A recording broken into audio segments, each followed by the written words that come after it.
তো গাইস তোমাদের তো ছাদেরটা পুরো তো ভিউ দেখালাম, আর কি বলবো এখানটায় মানে এত সুন্দর ভিউ। আর একটাই মানে কাকগুলো এত জ্বালাচ্ছে, ডিস্টার্ব করছে, আমার বলা হয় আমি আর থাকতে ইচ্ছা করছে না। এত সুন্দর হাওয়া দিচ্ছে, দারুণ হাওয়া দিচ্ছে। আমি এখন কি করব, ছাদে একটুখানি এরকম করে ঘুরছি, তো দেখো। আর এত সুন্দর হাওয়া দিচ্ছে এখানটায়, খুবই খুবই মানে খুবই পরিবেশ।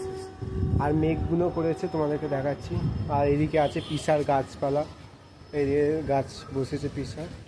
আর মেঘগুলো দেখো, খুব সুন্দর লাগছে ভীষণ। তোমাদেরকে আরেকটা জিনিস দেখাচ্ছি, একটা বট গাছ আছে। আর তোমরা কি কোথায় থাকো একটু আমাকে কমে, খালি বাড়ি, ওই যে ওইদিকে একটা পুরো বাড়ি দেখা যাচ্ছে না, ওইদিকে ওইটা হলো কোন নগরে, ওই সাইডটা বাড়ি পড়ে। এত দৃশ্য মানে এটা আমি চারতলায় আছি, এত সুন্দর লাগছে মানে বলার বাইরে, খুব সুন্দর। টাটা।